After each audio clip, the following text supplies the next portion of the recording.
Irmãos, olha só que testemunho forte e impactante que eu tenho certeza que vai edificar a sua fé. Mas antes, deixe o seu like nesse vídeo, comente, compartilhe e, é claro, inscreva-se no nosso canal. Na descrição do vídeo, como sempre, eu vou deixar o link do episódio completo que você vai encontrar no canal Evne Braga. Então assista esse corte comigo e depois assista o episódio completo lá no canal Evne Braga. Vamos ver o vídeo. Então, eu sou filha do irmão Laciel Firmino e da irmã Cida. E meu pai era afastado da igreja há mais de 28 anos e quando ele voltou para Jesus, eu tinha 9 anos de idade. Foi aí que eu comecei a frequentar assiduamente a igreja, entendeu? E pude conhecer o Deus que nós servimos hoje. Porém, eu lhes digo, ainda que eu não tivesse ido à igreja sendo pelo meu pai, eu o conheceria de todos os jeitos, de todas as maneiras possíveis. Porque eu lembro que mesmo sem ir à igreja, havia, hoje eu entendo tudo isso, havia um grito em mim, 8 anos, 9 anos de idade. Eu lembro que na época lançou uma musiquinha, Erguei as mãos e dá glória a Deus, que cantava na igreja católica. E eu dizia para minha tia, me leva para onde está cantando essa música, porque está falando de Jesus. Então eu era atraída pelo nome dele. Não tinha nada a ver com igreja, com religião. Era o nome dele. O nome Jesus Cristo sempre me encantou. Eu queria entender como é que aquele homem, que eu conhecia as historinhas, como é que aquele homem suportava tanta dor por causa de seres humanos que não valiam muita coisa. Porque eu via o contexto familiar na minha casa. Eu via as brigas entre o meu pai e a minha mãe. Eu via o derramamento de sangue, porque como era uma família meio desordenada, ele era músico de seresta, desses negócios assim de barzinho. Barzinho não, seresta mesmo, aquele negócio do interior, que faz zoada, junta o povo, dança forró. Sim. E minha mãe ia brigar na porta dos bar, com ciúme dele. E às vezes quando ele tocava sexta, sábado e domingo. E segundo minha mãe, voltava para casa liso. Liso. Então, qual é a mulher que aguenta? E por várias vezes eu até lembro de ter pedido, pai, me dá 25 centavos para eu comprar um lápis de escrever na escola. E ele não tinha. Ele não tinha, porque Satanás levava tudo que era nosso. Levava, antes de ele voltar para Jesus, na vida do latrocínio, levava nas drogas, levava com a bebida e com diversas outras coisas. Então Deus deu vários livramentos ao meu pai para que ele retornasse aos caminhos do Senhor. E ele voltou. E isso eu já tinha 9 anos de idade. E aí, como eu falei, né, começamos a frequentar a igreja com mais, sendo mais assíduo. E minha mãe aceitou Jesus, meu pai também. E foi crescendo, mas passando-se mais de 17 anos de crente já. As brigas em casa continuavam. Mesmo ele estando na igreja? E eu acho que, na verdade, eu nem sei se devo abordar determinados assuntos, porque, assim, é muito difícil. Difícil para quem vai ouvir, porque tem um monte de gente achando que quem está na igreja é perfeito. Sabe? E assim, eu estou aqui em concordância com a minha mãe. E eu sei do que eu vou falar. Quantas vezes ela mesmo na frente do ciclo de oração, ela mesmo dirigindo o departamento de jovem, 17 anos de crente já, né? Eu já estava uma jovem, já uma moça, já tinha gravado CD. Sim. E meu pai era presbítero. E estava lá Qual ministrando na igreja em Rio Largo. Sempre morei em Rio Largo. Rio Largo. É isso, sempre morei em Rio Largo. Só me mudei de Rio Largo quando casei, certo? Então, assim, eu via... Terminávamos um culto abençoado. Mas, às vezes, assim, quando chegávamos em casa, não tinha nada para comer. E calados. Porque houve aquela outra questão. Deus vai mandar. E muita gente está achando que viver de ministério é alternativa. E não é alternativa. É chamada. Glória a Deus. É propósito. Porque senão você passa necessidade. Então, muitas vezes, eu vi meu pai e outros irmãos na época dizer, vamos viver da fé. Vai viver da fé, o irmão vai trabalhar mais não. Não é assim. Não é assim que funciona. Eu e meu marido, nós trabalhamos até hoje. Vivemos no ministério. Então, assim, não é que a gente foi tentar a vida, largou o emprego e foi tentar a vida. Não. Quem tem chamada não tenta, ele vai. Glória a Deus. Ele vai.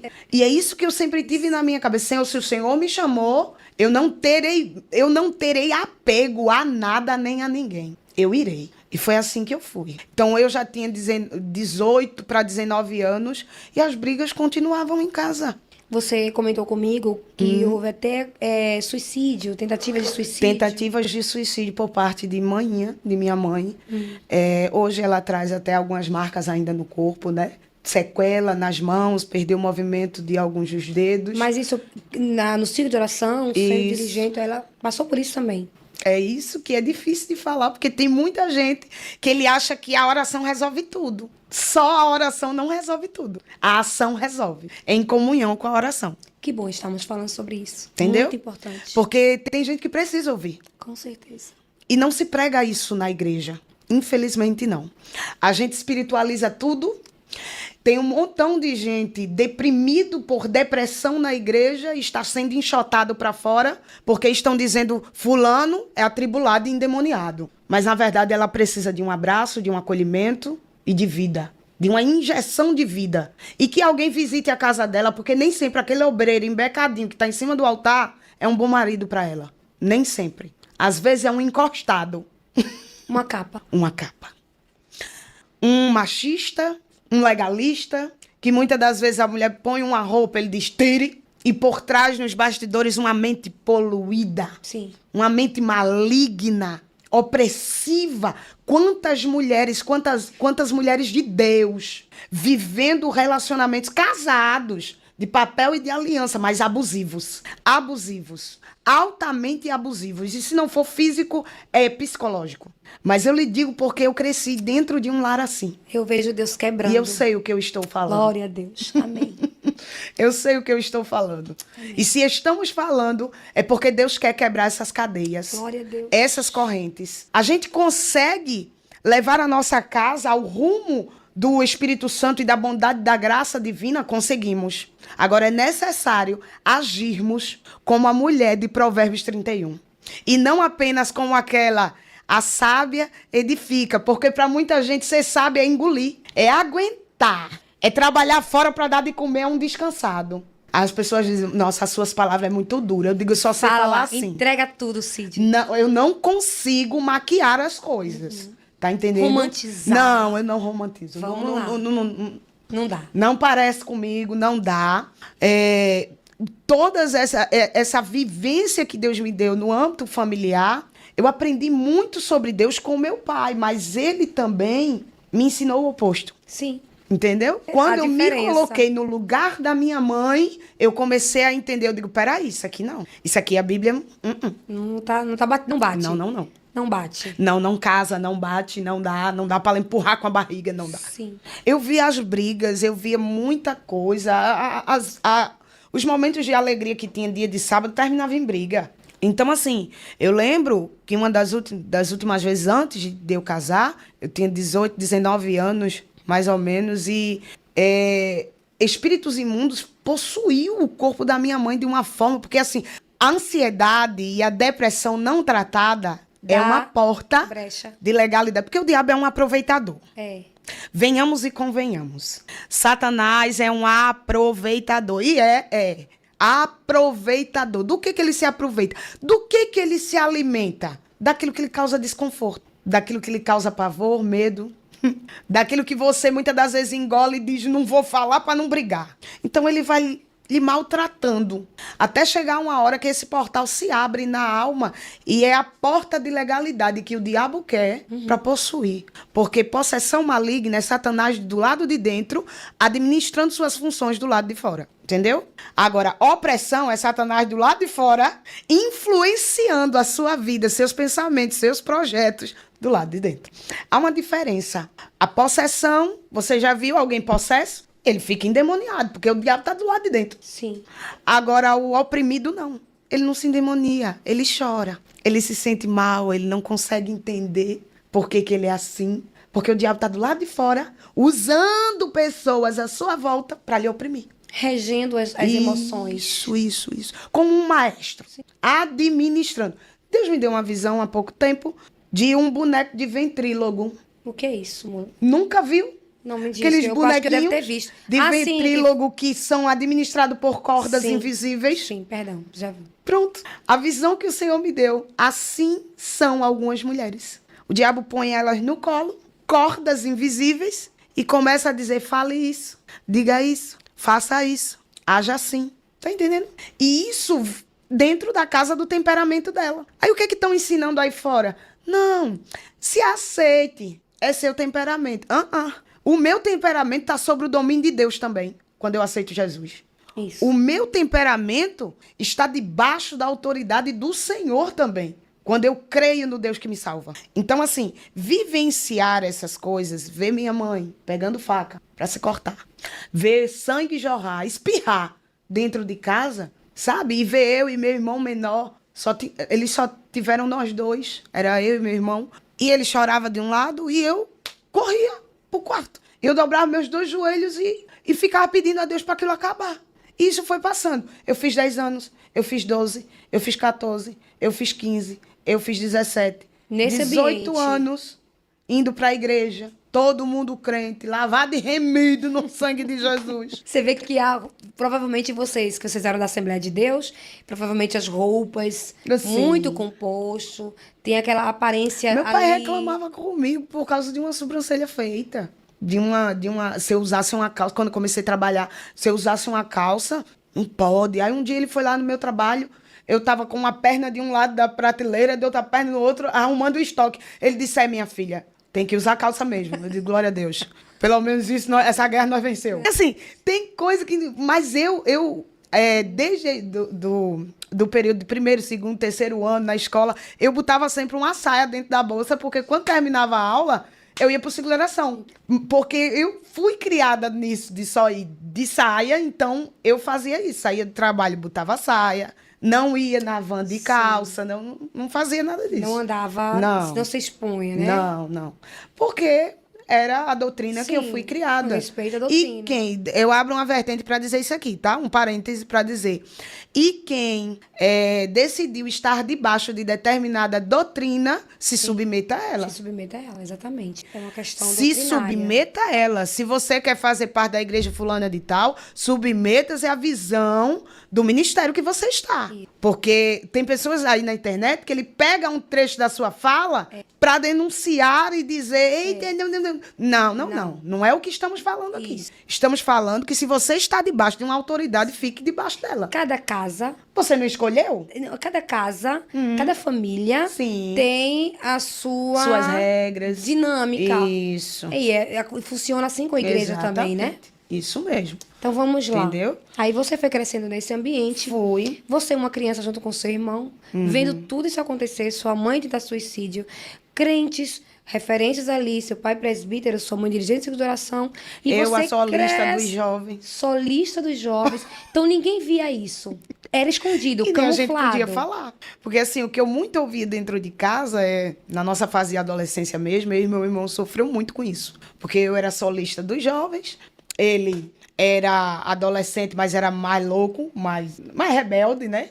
E eu sempre ficava muito calada e me escondia para chorar. Passei por alguns episódios de bullying muito severos. Na igreja. Na escola e na igreja. Sim. Né? E eu ficava oprimida com aquilo e não podia falar com ninguém. Porque até dentro da família eu era apelidada. Você tem que levantar a cabeça e Aí eu senão ia foi orar e chorar. Eu digo, Jesus, Sim. por que me tratam assim? Sabe, eu fui uma adolescente muito fora da caixinha. Principalmente porque eu não conseguia me adequar a nada. Eu sempre me sentia só, isolada. E não eram as pessoas que me isolavam. Eu quero deixar bem claro isso. Não eram eles, que eu sempre fui animada, brincalhona. Então, assim, não eram as pessoas, era eu. Eu não me sentia à altura das pessoas. Eu dizia, não, porque eu não tenho uma calça dessa, um sapato desse. Não vou, porque eu vou passar vergonha. Então, eu mesmo que me excluía. Eu não vou. Rejeitava festas, convites de aniversário, porque eu dizia, não vou, porque fulano, ciclano vai levar presente e eu não tenho condição de levar um presente. Então, era eu mesmo, não era minha mãe, não era meu pai que me aconselhava isso. Não, eles nem sabiam, nem imaginavam que eu passava por isso. Porque eu não levava, por a minha casa já ser muito conturbada e qualquer probleminha virar um problemão, e uma gritaria, e uma doidiça, sabe? Então eu não levava mais problemas. Eu entrava no quarto e eu orava. eu começava a orar. E o único lugar que eu me sentia totalmente eu era aos pés de Jesus.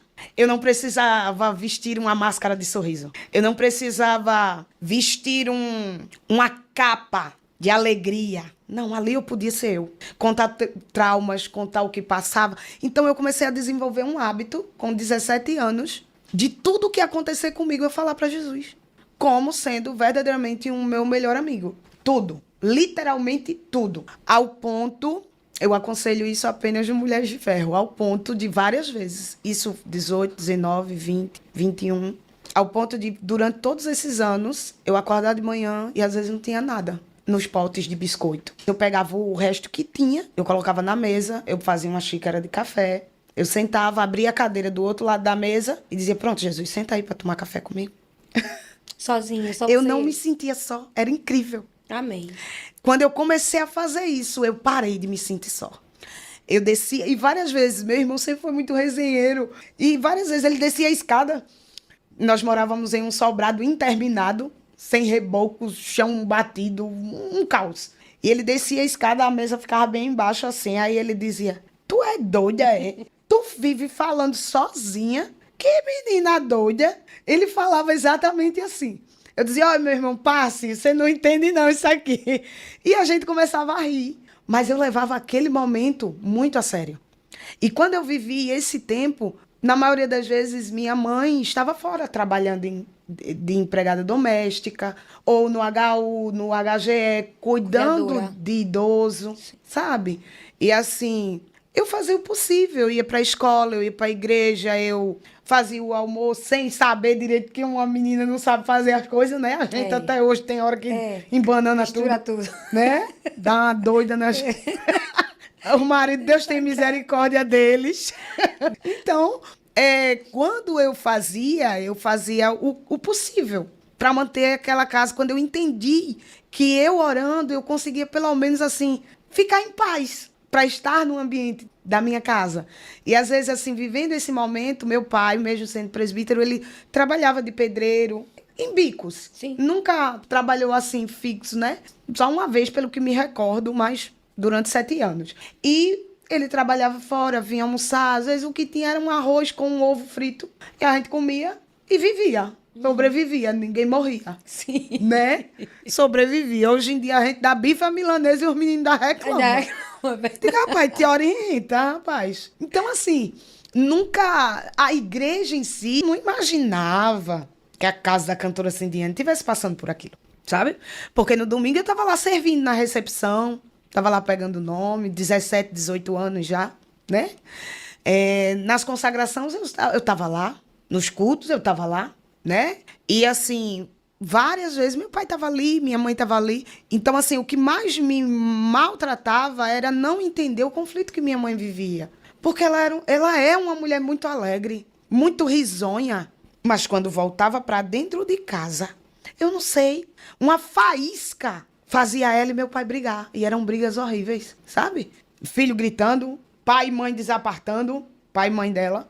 Ao ponto de o inimigo começar a usar a depressão que ela tinha para uma possessão maligna. E eu lembro que a última vez que houve isso, ela chegou a pegar um botijão de gás e levantar para jogar em cima do meu pai.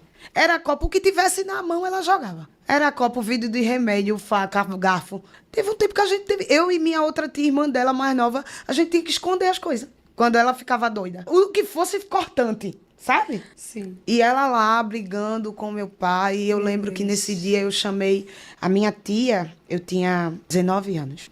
Eu disse, Patrícia, eu tinha ganhado ela para Jesus. Eu disse, só tem tu para orar comigo? Tia. Ora comigo. Irmã mais nova, da minha mãe. Eu disse, ora comigo. Ela disse, vamos orar. E a briga rolando. A gente entrou no quarto, no chão batido. E dobrou o joelho. E de repente a briga cessou. Mas o meu pai estava com a mão na cabeça da minha mãe, dizendo que ela estava com um demônio. Aí, na hora que eu ouvi isso, eu disse, ele é um presbítero, e por que ele não expulsa? Aí o Senhor me tomou no quarto. E o Senhor disse, vá lá. Eu fui e eu não sabia o que fazer. Eu já tinha visto muitas possessões, muita coisa na igreja. Eu tinha visto até o cão falar em língua, né? Porque o diabo também imita línguas estranhas. É mesmo.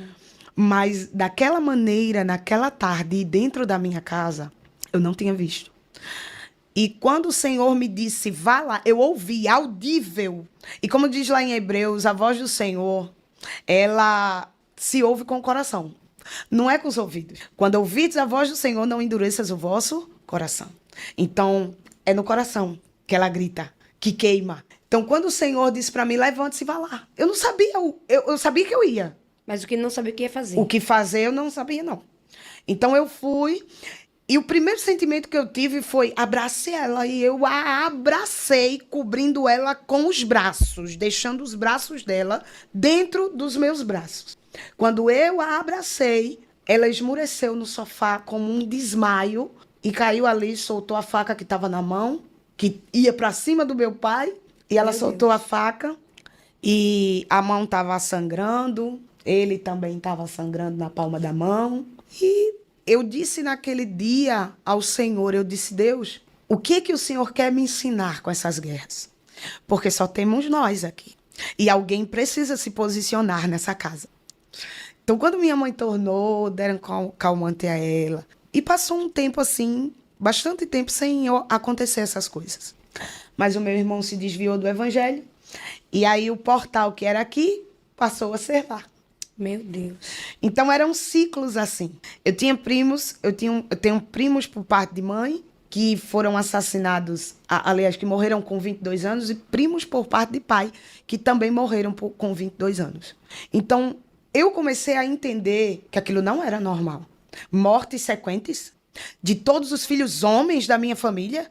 Aos 22 anos. Aos 22 anos. E meu irmão foi o último. Meu Deus. Meu irmão foi assassinado com 5 tiros na porta da casa da minha mãe. Eu já estava casada e só ficou eu, só éramos nós dois. E ele morreu exatamente com 22 anos. E eu comecei a falar com Deus. Eu disse, Deus, eu não aceito isso. Me mostre o que eu preciso fazer e eu vou tomar isso. Eu vou guerrear por isto. E o Senhor me deu uma palavra naquele dia. Você não perderá mais ninguém nesse ciclo. Acabou. Nem você, nem sua sobrinha, que era a filha que meu irmão tinha deixado, nem sua sobrinha e nem seus futuros filhos. Amém. Porque a maldição está sendo anulada. Mas uma entrega foi feita, né? Alguém teve que entregar alguma coisa. Então, no dia que eu fiz 21 anos, eu entrei no meu quarto, estava pertinho da meia-noite, tinha acabado de começar a namorar com meu marido, ele morando em São Miguel dos Campos e eu em Rio Largo. Nós se vimos pouquíssimas vezes. Foi? Foi 8 meses para namorar, noivar e casar. E se vimos pouquíssimas vezes. Foi. Foi. E ele foi na igreja para te conhecer? Não, Como foi eu que fui vocês se conheceram? cantar em São Miguel e eu conheci lá. Só isso. Na Bleia? Na Bleia. De São Numa Miguel. cruzada de rua.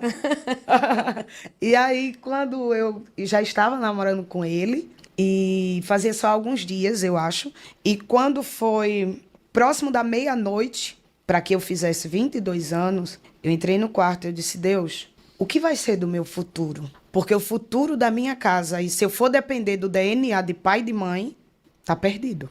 O meu futuro tá perdido. Mas se o Senhor decidir olhar para mim com um olhar de misericórdia e me fazer viver a verdade, porque eu estou cansada de ter que vestir uma roupa de super crente quando saio dessa casa. E não ter que demonstrar o meu choro, as minhas labutas, de ter que engolir o choro quando eu estou no altar ou na igreja, para que alguém não saiba que na casa do irmão fulano está acontecendo isso. Porque o que eu ouvi era isso, Evne, vai manchar o meu ministério, se alguém souber. Sim. Muitas das vezes a reclamação com meu irmão era essa. Você, desviado, tá manchando o meu nome. E quando, na verdade, se talvez tivéssemos acolhido mais, ao invés de enxotar, teríamos salvo. Então, o Senhor, ele vai nos ensinando coisas, entendeu? Que a religiosidade não cura ninguém. Ela mata. O que cura é o espírito. O que cura é o amor. O que cura é a empatia. É se colocar no lugar do outro. Mas julgamento, apontamentos, críticas, não cura ninguém, só mata.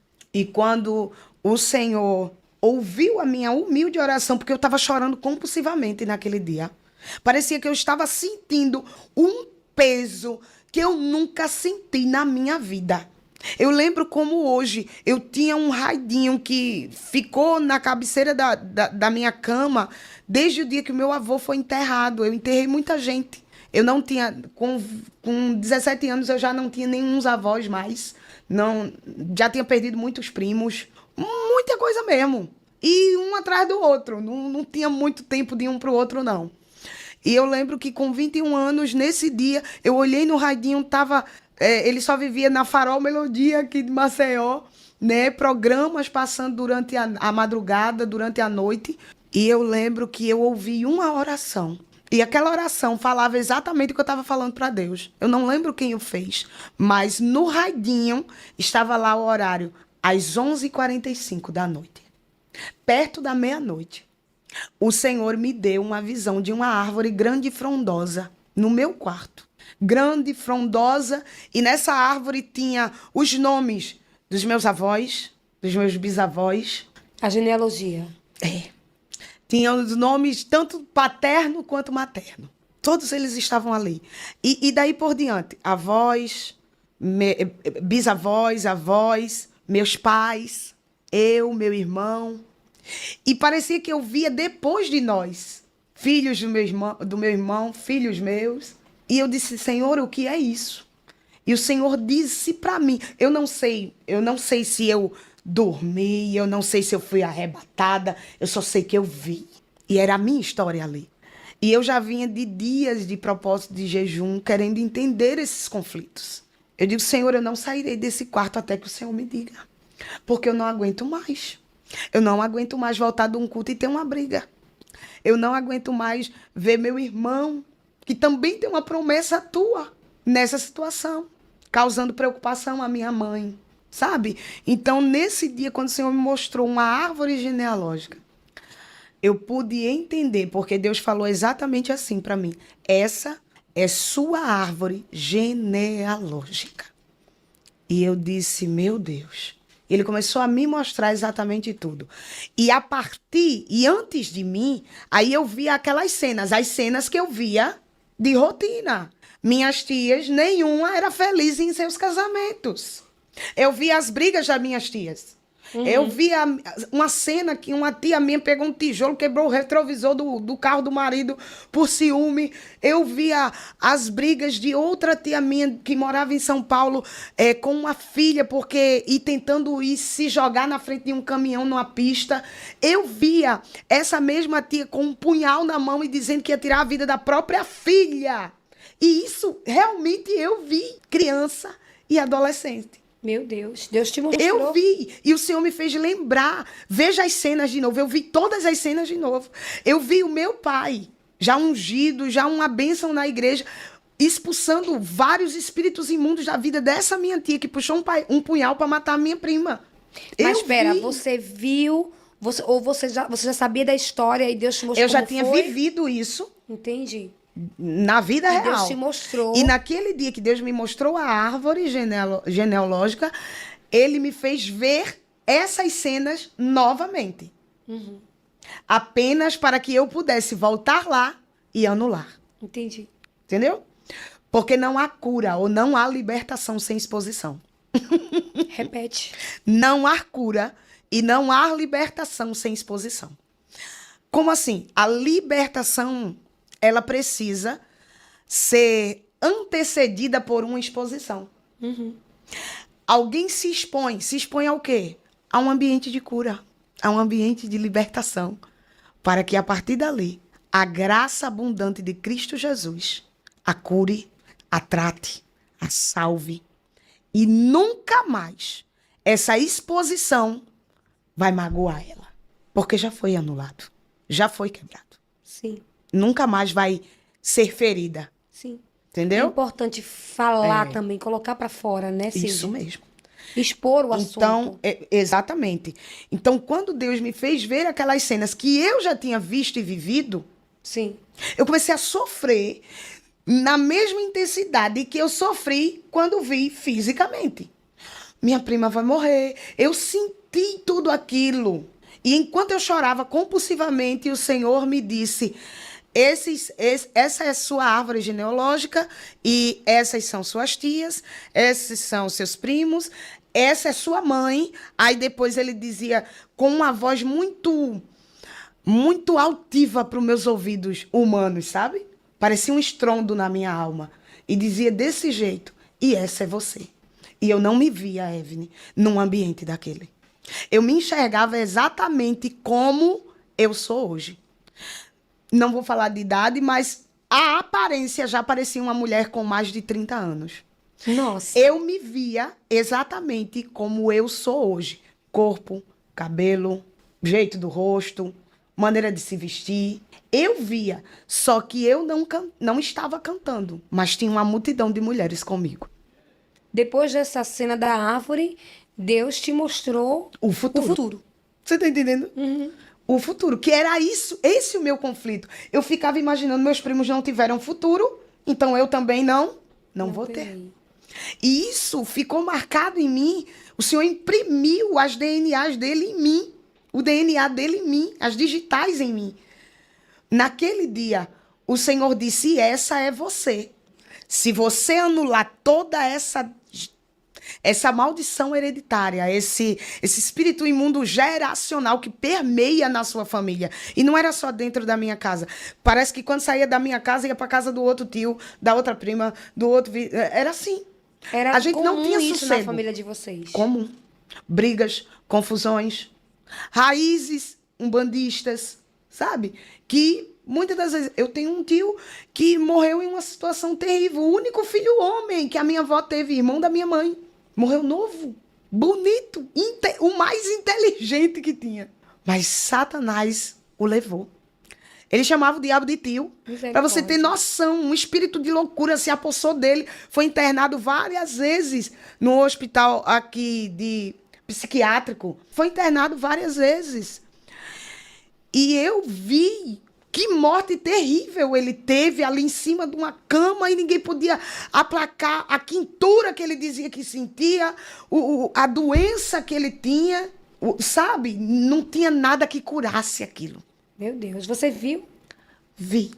E lembro, porque eu era bem pequena, mas eu lembro. Lembro da fisionomia dele. E no quarto onde ele era tratado por uma tia minha, eles não deixavam a gente entrar por causa da doença, que era muito feia e muito exposta. Então, assim, era essa a família. Então, quando o Senhor, exatamente no dia que eu faria 22 anos, ele me mostra isso, ele também me dá a oportunidade, porque tudo que Deus te mostra, tudo que Deus te revela, tudo que Deus te expõe, é porque ele quer te curar. Amém. É porque ele quer te tratar. É porque ele não quer que você viva mais à mercê do seu passado. Então, eu pude entender. Eu acho que eu amadureci ali naquela ocasião uns 20 anos, de uma vez só. De entendimento. Porque foi muito claro o que eu vi. Nada muda. Nada tira da minha cabeça o que eu vi. E é um erro nosso pensar que a gente pode descrever tudo que Deus nos disse aos outros e eles vão ter a mesma sensação, porque eles não vão ter, porque foi você que viu. Isso. A experiência foi sua. Entendeu? Então, assim, eu não conto isso esperando que todo mundo creia ou sinta. Eu conto como uma experiência de que você saiba que se você pedir a Deus, Deus vai lhe revelar o que é.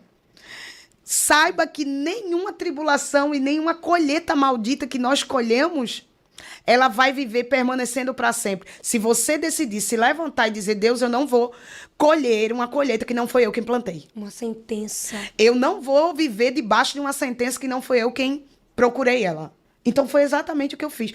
Eu me deitei naquele chão pedindo a Deus uma Cindiane. E eu me levantei recebendo uma outra Cindiane. Meu Deus. Amém. Desse jeito. E você vai vivendo, empurrando com a barriga. Sem saber. Ah, porque eu tenho que viver, porque é permissão de Deus. Tem coisa que mas tem coisa que pode ser quebrado. Sim. Que pode ser anulado, sim. E que está na casa das decisões. Deus só está esperando alguém que se posicione e tenha coragem, porque tem que ter coragem. Porque voltar ao passado tem que ter coragem. Rever tudo de novo tem que ter coragem. E ter que voltar ao lugar onde mais lhe maltratou tem que ter coragem. E apenas para dizer assim, eu voltei aqui para anular e desfazer todas as palavras malditas que foram diferidas da sua boca contra mim. Eu precisei fazer isso. E você falou dessa Falei, forma? literalmente. Foi mesmo. Precisei falar. Algumas pessoas eu precisei falar. A outras eu não tive tanta oportunidade assim, porque eu também vivi toques de abusos, toques. E Na infância. isso, já na adolescência.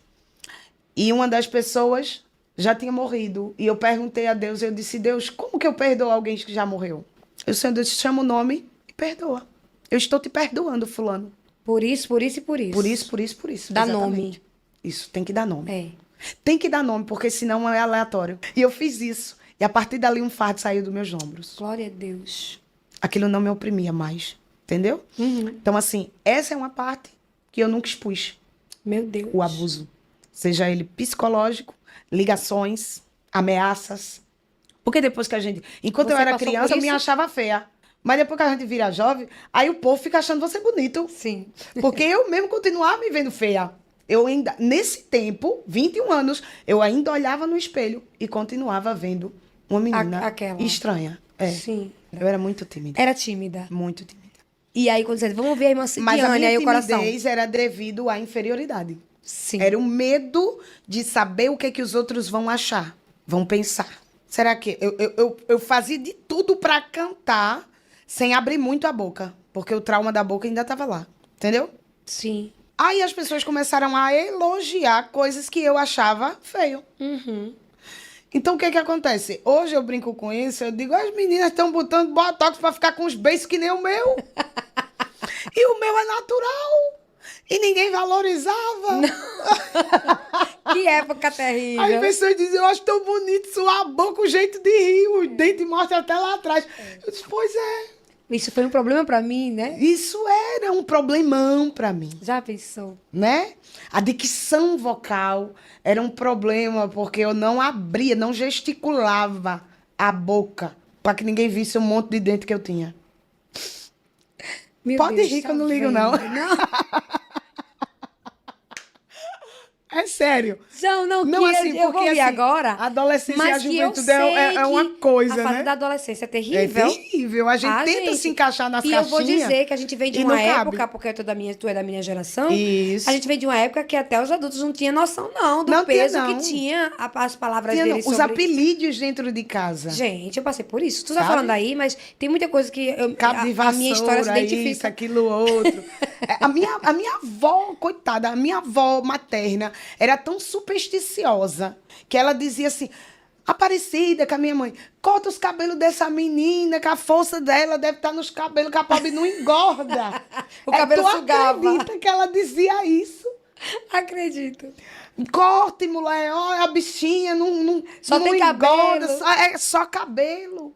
Então, assim, eu cresci ouvindo isso, então eu ia no espelho, a única coisa que o povo elogiava era o cabelo, Era o mulher, e a minha cabelo. avó queria cortar. Deixa o meu cabelo Sabe? aqui. Eu digo ao poder, Jesus, me guarda.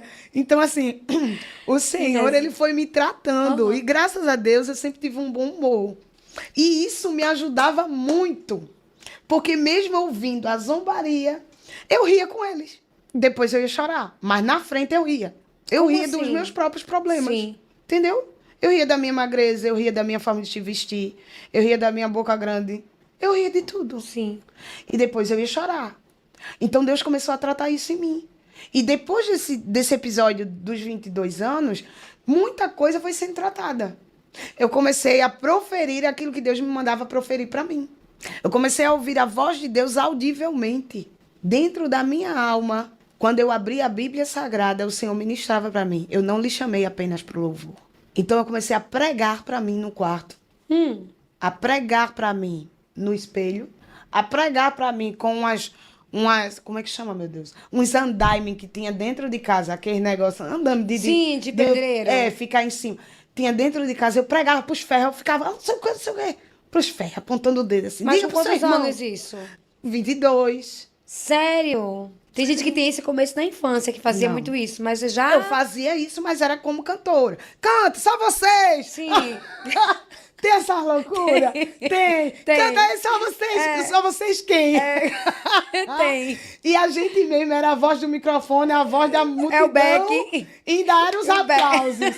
Então, toda a minha infância e adolescência, eu vivi. E detalhe, eu vivi tudo isso, mas eu tinha muita vergonha se alguém visse eu fazer isso. Sim. Então, eu fazia essa loucura, eu sozinha em casa. Entendi. E às vezes eu tava lavando o prato lá no quintal e o meu avô assistindo na sala. Aí ele dizia, cala a boca, menina. Ele não imaginava que eu estava num culto, Né? num show. Deixa eu no meu mundo. Então, quando ele se irmava de vir de lá pra cá, eu diminuía o volume, começava a lavar os pratos de novo, sem ninguém ver. Podiam ouvir. Sim, Mas eu sabia o me que estava ver, acontecendo. não. Eu não gostava que ninguém me visse. Sim. Então, por um longo tempo, mesmo depois já de começar a pregar, e o Ministério da Palavra veio para minha vida exatamente para me dar desenvoltura no louvor. Porque por eu ser tímida demais, eu lembro que na época, 22 anos, 21 anos, eu fiz um propósito de Daniel sozinha. Não tinha ninguém que dizia assim, faça isso, faça... Não tinha, não. Então você fez o propósito de Daniel, Sim. só legumes. Isso. 21 dias. 21 dias. Legumes e água. E frutas, somente. Só isso. E quando eu fiz, eu disse, Senhor, tira essa timidez de mim, me ajude, porque assim, eu tenho unção, eu tenho graça cantando, mas eu ainda sou tímida. Me ajude, Jesus. Me dá a tua palavra para eu poder ministrar antes de louvar, alguma coisa. A minha intenção era agregar a palavra ao louvor. Não era ser pregadora, não era pregar. Entendi. Entendeu? Então, assim, depois de viver estudando e várias vezes li a Bíblia Sagrada, e Deus me dava discernimentos e me dava como é que chama? A revelação daquele texto, e eu ia pesquisar em enciclopédias, em livros que pessoas tinham condição de comprar e eu não tinha. Então, eu ia na livraria de um irmão Daniel. Ele hoje mora em Jaraguá do Sul, é Paraná? Não. Rio Grande, eu não sei. Jaraguá do Sul, por aí, em algum canto. Ele mora lá, eu já tive o prazer de ir lá, mas ele tinha uma livraria no centro de Rio Largo. E às vezes eu ia para a livraria dele, ficava lá a tarde todinha com a menina que trabalhava lá, só para ler os livros que tinha lá. Porque eu não tinha condição de levar para casa. Uhum. Então eu ficava, fiz amizade com ele, eu ia direto lá. E quando eu lia, eu digo, meu Deus, isso é exatamente o que o Senhor me disse no secreto. Sem ninguém me dar essa aula, sem ninguém me ensinar. Então eu fui Coisa linda. entendendo que o Espírito de Deus era o meu professor. Uhum. E eu comecei agora a tratar o Espírito de Deus como meu professor. Então tudo que eu não entendia, o que eu fazia? Eu dizia, Senhor, Me ensina. a ciência mora contigo. E o teu entendimento supera qualquer ciência da Terra. Então me dê um pouquinho da tua sabedoria, um pouquinho da tua ciência e um pouquinho da palavra do discernimento na minha boca. Então eu fui vendo, então de lá para cá, a minha oração sempre foi essa. Tem 3 coisas que o apóstolo Paulo nos instiga a querer, né? O dom da palavra da sabedoria, o dom da palavra da ciência e o discernimento dos espíritos. E esses três dons podem morar dentro de qualquer cristão. Basta que ele entenda que ele não consegue fazer nada sem Jesus. Ele precisa pedir. Senhor, eu li o livro, eu pesquisei, eu estudei, eu me formei, eu fiz isso, eu fiz aquilo, mas toda ciência e entendimento da terra não se compara ao que tu tens para me revelar. Então me revela teus mistérios, me revela teus segredos. E eu estou pronta a ouvir os teus segredos. Deus só revela segredos a quem pede. Glória a Deus. Ele só libera armas ou chaves para quem pede. Batei E abri-se-vos-á. batei e abri-se-vos. Pedi e vos será dado. Exatamente. Então eu comecei a colocar em prática o que eu lia na palavra. Tudo, Evelyn, tudo. A primeira vez que eu li a Bíblia completa foi apostando da escola bíblica, não aprendi nada. Li, ganhei a aposta em segundo lugar e não Lê por aprendi ler. nada. Li um jornal, só para ler ligeiro. Sim. Não aprendi nada. Mas a segunda vez eu tenho cadernos até hoje. De tudo que eu anotei. De tudo que eu escrevi. De tudo que eu absorvi. Da quantidade. Eu fazia testes comigo mesmo. Hoje tem quiz. no YouTube, né? Eu incentivo até minha filha, bota aí, filha, pra gente ir respondendo e tal. E ela bota. E hoje tem tudo isso, todo esse aparato. E os cristãos entraram numa fase de tão cômodos que nem isso pesquisa sobre a palavra. Nem para responder um quiz na internet. Imagine ler uma enciclopédia, como era antigamente, que a gente, para pregar, para tirar as dúvidas, tinha que ler uma série de livros, vários módulos teológicos, sistemática, angiologia, meu mundo de coisas, para entender escatologia. Meu Deus, os seminários que eu participava na igreja, eu estava ali, ó, com um caderno, porque eu sabia o quanto aquilo era importante para mim. Eu dizia, Deus, porque todo mundo aqui tem condição de pagar alguma coisa, mas eu não tenho. Então, se eu não anotar, eu não vou ter esse módulo. Então, a minha mão, isso aqui doía, isso ficava dormente. De tanto eu anotar, todo mundo estava vivendo o culto, vivendo o seminário, e eu estava anotando, eu só ia viver no quarto, depois que eu lesse o que eu anotava. Porque aquele tempo era precioso para mim. Deu anotar para ter, para estudar, tá entendendo? Então eu comecei a fazer isso e eu tenho esses cadernos até hoje. Amém. Me alimentam até hoje, porque vai, não vai? Tá lá olhando. Vai, não vai? Quando eu tô bem esquecida, quando eu penso que é alguma coisa, quando eu acho que eu sou alguma coisa, aí Jesus diz, volta lá naqueles cadernos. Amém. E vê o que eu te revelava. E vê quem tu é. E vê que tu não faz nada sem mim. Glória a Deus. Aí eu Desse volto jeito, lá e Cid. passo a madrugada todinha. Amém. Folheando, bagunçando a estante, bagunçando o rack, onde tiver, eu procuro. Aí, É Cid, desse jeito. você casou. Casei. Casei com 22 cheia anos. de traumas. Com uma bagagem. Parte desses traumas, a inferioridade já tinha sido vencida, graças a Deus. Mas a bagagem de lembranças do casamento dos meus pais me causava muito desconforto. Porque eu associei, isso até é algo assim que o nosso corpo, o nosso córtex central, nossa mente, armazena, o cérebro reptiliano armazena coisas que você não gostaria que fosse armazenado, entendeu? E sempre que acontece gatilhos, ele vai te lembrar daquilo. Então, toda vez que eu via o dia de sábado chegando, eu lembrava, dia de briga, dia de confusão. Quando eu vi que eu ia casar com um homem, com uma família grande, com vários irmãos, e que todo mundo é muito feliz, muito alegre, muito espalhafatoso, gosta de churrasco, gosta de meu mundo de coisa, gosta de estar em piscina. E eu era assim, ó. Não, eu não gosto. Mas eu entendi que eu dizia eu não gosto, e na verdade eu queria, mas eu dizia eu não gosto para não correr riscos, era uma defensiva, para não correr riscos de presenciar briga, confusão, sabe? E gerar, assim, mais traumas. Entendi. Então, muita gente está vivendo desse jeito. Diz que eu não gosto disso, mas na verdade não é. É um trauma.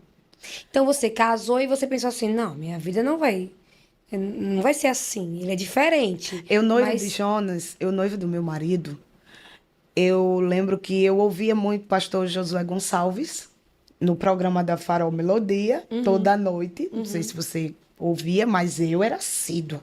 Só era o que tinha no meu quarto, um rádio. Um rádio e uma cama. E eu tava ouvindo, eu anotava tudo, como sempre. Aí eu dizia assim, Deus, quando eu casar, se eu tiver algum desafio, desentendimento, essas coisas, eu vou agir assim. Eu vou fazer assim.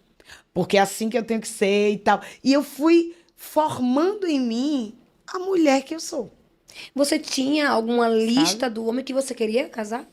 Alguma coisa assim, eu quero que ele seja assim, Não, eu assim. tinha algo que eu admirava, sabe? E tinha algo que eu tinha falado para Deus. Você quer saber, assim, acerca de fisionomia? Sim, Tipo? alguma característica. Característica. Apresentava para Deus como você queria, gostaria que ele fosse, né? A Tinha alguma oração nesse sentido? A única coisa que eu falava muito para Deus, nessas orações específicas para o casamento, que eu tinha dia certo, de orar para o meu futuro. Eu tinha um dia propício. Nesse dia aqui, a minha oração, de manhã, de tarde, de noite, é em prol disso aqui. Meu futuro, meus futuros filhos, meu futuro marido. Eu dizia sempre assim. E uma vez até uma tia minha disse, como é que tu ora pelo teu marido e tu é casada? Eu digo, ai, fique na sua, viu? Me deixe. Me deixa, isso aqui é mistério de Deus. Oxe, essa menina é bronca. Ela dizia bem assim. Sim, não Ela dizia, entendia os como é que... mistérios. Porque realmente eu orava, não dizendo assim, Deus abençoe. Não. Eu chamava a existência. Era como se eu já estivesse vivendo. Você tá entendendo? Intuitivamente, né? Isso. Era como se eu já estivesse vivendo.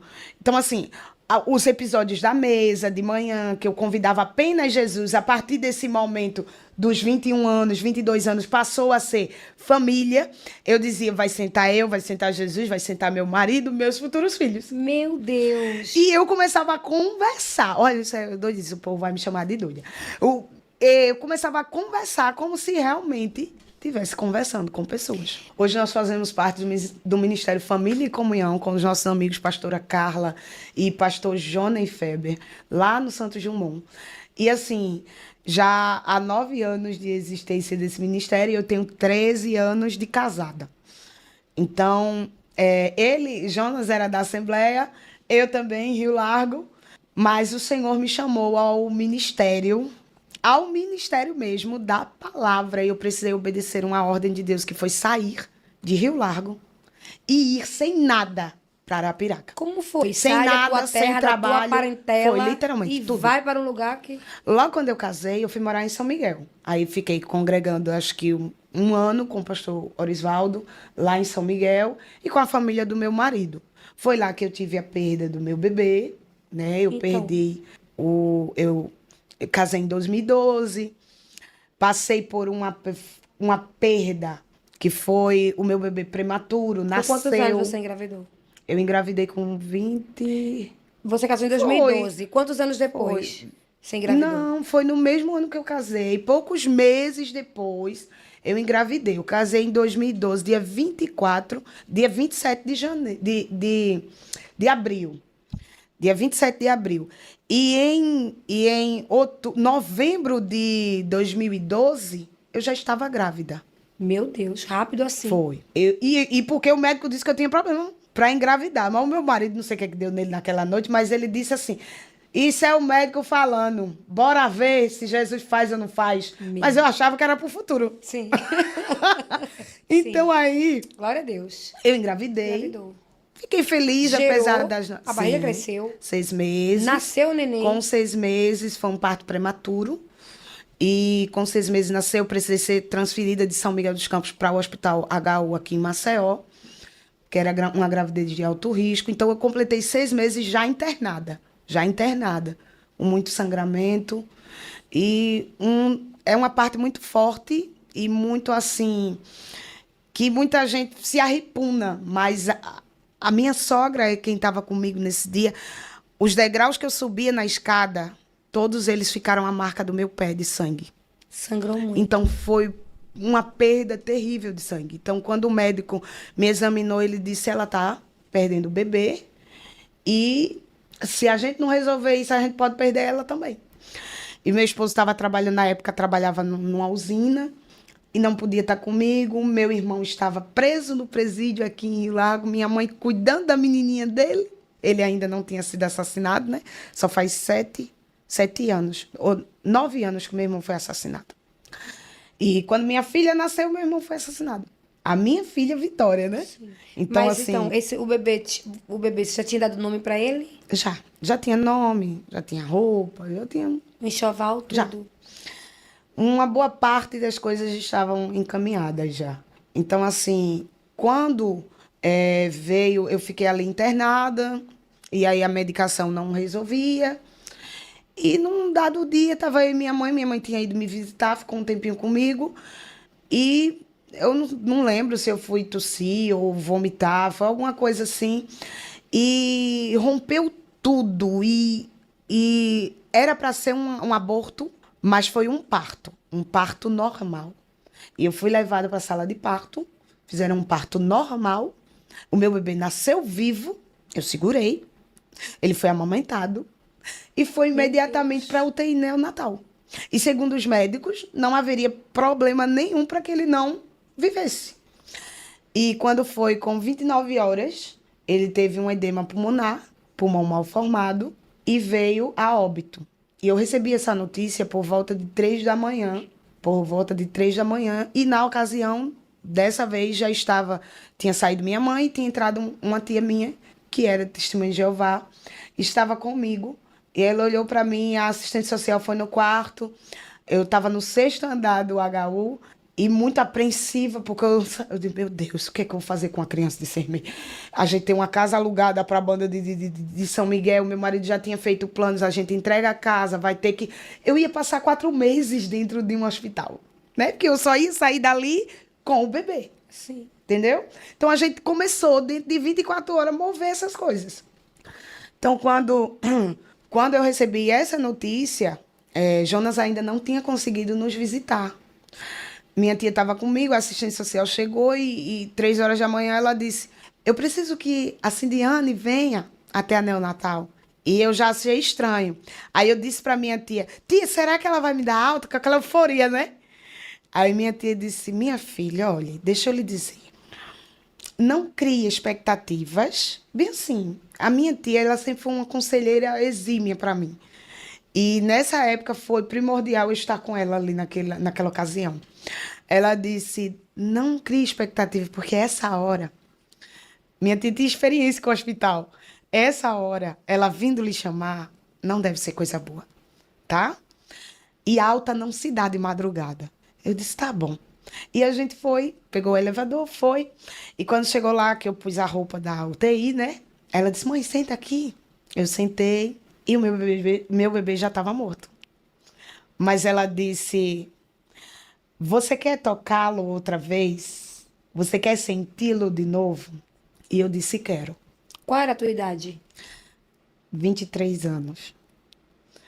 Eu disse, quero. Ela disse, eu preciso que você coloque ele exatamente entre os seus seios. Ela disse desse jeito, exatamente entre os seus seios. E se despeça da melhor forma que você puder. Passe o tempo que você precisar. Mas não saia daqui sentindo como se você estivesse deixando algo para trás. Entendeu? Nossa. A moça que me atendeu na neonatal, ela me disse exatamente isso. Nossa. E eu fiz questão de voltar nesse lugar de dor para te contar isso hoje e escrever isso de novo. Escrever essa parte. E ela disse, coloque entre os seus seios e se despeça. Porque o seio já estava produzindo leite e isso dói. Isso dói literalmente no físico, né? A produção de leite materno, ela dói. Deixa essa área dos seios bem sensível, rígida e dura mesmo, como se tivesse pedra. E me deu em seguida, quando eu me despedi do meu bebê, deixei ele lá, né? E saí sem aquela sensação de estar deixando algo. E eu saí triste, normal. E ela me deu um comprimido bem pequenininho. E ela disse, toma esse comprimido para que o seu leite retorne como urina. E não fique tão inchado e não lhe cause febre nem dor. Evelyn, eu preferia não ter tomado aquele remedinho. Por quê? Ele causa um sintoma de depressão, de angústia. Ele é um dos sintomas, como é que um dos efeitos colaterais dessa medicação. Eu li a bula. Nossa. E dá uma aflição, uma angústia na mãe que perdeu o bebê, porque exatamente na hora do bebê mamar, o leite está ali. E você tem que tomar aquele remédio para o leite voltar. Mas Deus preparou o corpo da mulher para produzir. Então, eu me sentia tão mal com aquela sensação, porque quando eu botava aquele remédio todo dia na boca, a sensação que eu tinha que fazia isso dentro de mim.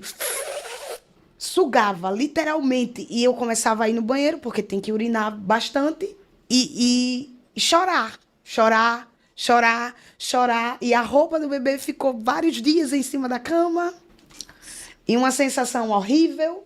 E, ao mesmo tempo, entendendo que Deus sabe seus planos e acreditando e confiando nos planos de Deus. Você teve que sepultar seu bebê? Sim, sepultamos. Sepultamos em Rio Largo. Não levamos para São Miguel, mas sepultamos em Rio Largo.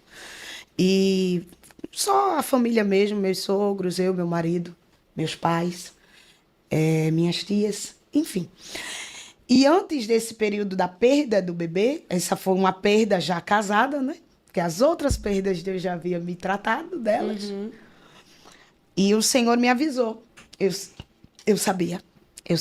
Deus te avisou. Eu sonhei, saindo do hospital, um enfermeiro. Naquela época não era normal a gente ver muitos enfermeiros, via mais enfermeiras.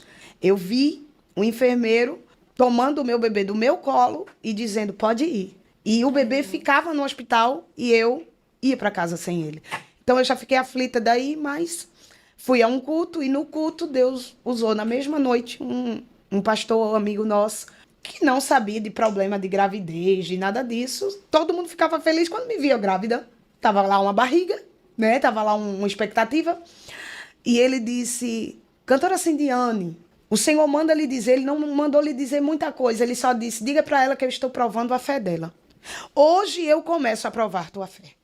Na hora, Evelyn, eu pus a mão na minha barriga, ele levantou a igreja em oração, não falou nada que era de filho, nem nada, só essa frase, eu vou provar tua fé. Meu Deus. Mas na minha cabeça, a cabeça de quem lê a Bíblia, e entender que a única vez que Deus falou provando a fé foi com Abraão.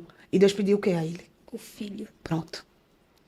Naquela noite eu sabia, Deus vai pedir meu filho. E diferente de Abraão, eu não sairei com ele no colo. Porque o sacrifício de Abraão voltou para ele. Mas o meu não. Nossa. O meu ficou com Deus. E exatamente 3 anos e meio depois, eu enterrei meu filho em novembro de 2012 e Vitória nasceu em novembro de 2015. Tinha que ser em novembro. Meu Porque Deus. o Senhor disse, eu vou lhe curar. E a gestação? Como foi a gestação? Teve algum trauma? A primeira gestação? A segunda? A segunda, eu tive todos os medo. problemas que eu tive no primeiro. Desenvolvi depressão pós-parto também, porque tinha a sensação... Vitória também precisou ficar hospitalizada. Eu fiquei 14 dias com ela, no Hospital do Açúcar aqui. E toda vez que levavam minha filha para aplicar a medicação, eu dizia, meu Deus, vão tirar ela de mim. E eu vou sair daqui de novo, Jesus, sem ela. Mas o Senhor me acalentava. Ele trouxe uma mulher que eu só tinha visto uma vez de Japaratinga e colocou no meu quarto e disse, mulher, o Senhor está provando a tua fé e tu vai sair daqui com a tua Vitória na mão. Ela não sabia que o nome da minha filha era Vitória. E o Senhor me fez ver Vitória com 2 anos. Quando ela tinha 2 anos de idade, ela era exatamente como eu vi no sonho. Amém. E eu dizia, vem cá, Vitória. E ela olhava para mim e vinha correndo para mim. Na ocasião, quem estava grávida era a irmã de Jonas. Eu disse, cunhada, tu vai ter uma menina. E foi um menino. Eu disse, pronto, de quem é essa menininha? Uma menininha moreninha, no cabelo enroladinho, uma coisa mais linda. Aí eu disse, Senhor, será que é eu? Aí eu descobri que estava grávida no Rio de Janeiro. Porque eu não parava de viajar. Eu descobri que estava grávida lá no Rio de Janeiro. Voltei para casa.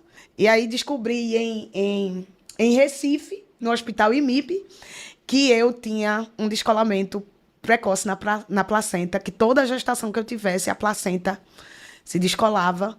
E isso poderia gerar aborto espontâneo. Eu não podia mais cantar. Então você teria que estar em repouso. Não podia mais cantar. Pela médica era assim. Não cante, não suba escada, só levante para ir no banheiro ou use fralda. Era isso que a médica dizia. E você fez tudo isso? Não. Eu não tinha condição de fazer isso.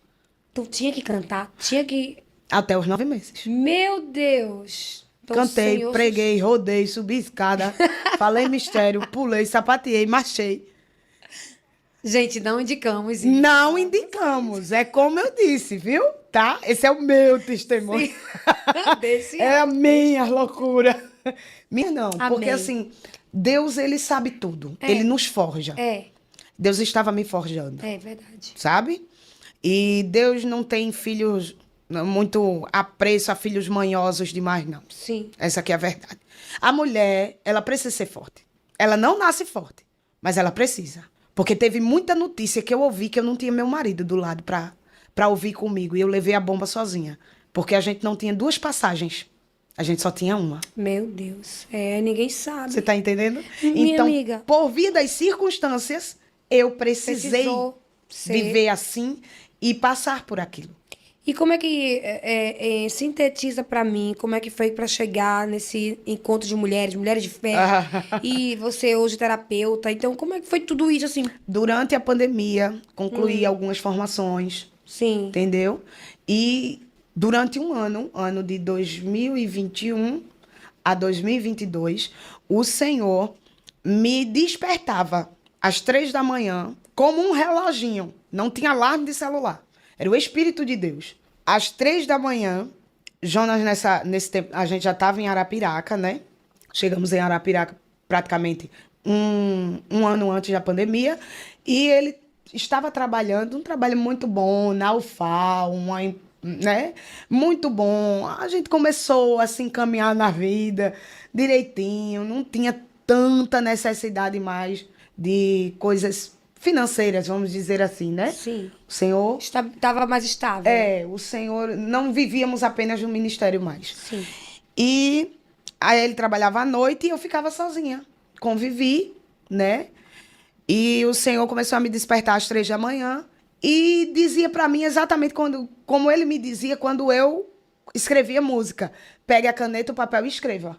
E eu peguei. Na minha cabeça, eu estava escrevendo música. E depois eu disse, isso aqui não parece música. Isso aqui não tem poesia. Eu sei escrever música. Isso aqui não tem poesia. Aí eu começava a perguntar, ficar aflita. Deus, o que é isso? E nisso, os diplomas estavam lá, os certificados dos cursos, concluí a formação em EAD, porque estava na pandemia, né? E tudo mais. Então, assim, eu escrevia e todo dia eu perguntava, Deus, o que é isso? E o Senhor não me dizia. Então, no final de 2022, o Senhor me disse, imersão, Mulheres de Ferro. Uau! Eu estava escrevendo tudo, todas as abordagens que eu faço com elas hoje, durante um ano, todos os dias, às 3 da manhã, em guerra. E Deus me liberou chaves maravilhosas e fez eu criar um método chamado Método Prontas para Resistir. Onde eu ensino e treino mulheres, desenvolvo comportamento contra a ansiedade, contra a depressão e palavras hereditárias. Então, trabalhamos na área emocional e espiritual. E leva quanto tempo? A imersão, ela tem a duração, é um evento de 6 a 8 horas de duração, mas eu dou atendimento online o ano todo, né? 1 hora semanal para cada paciente. Então, assim, essa imersão é feita individual. Individual, e uma vez no ano se reunimos em um evento chamado Mulheres de Ferro. Uau! Mulheres de Ferro, por quê? Porque o ferro é a única matéria que tem o poder de se autodestruir. E nem o fogo destrói ele, nem a água, nem nada. É o ferrugem. Então, a mulher que não se conhece, ela se enferruja.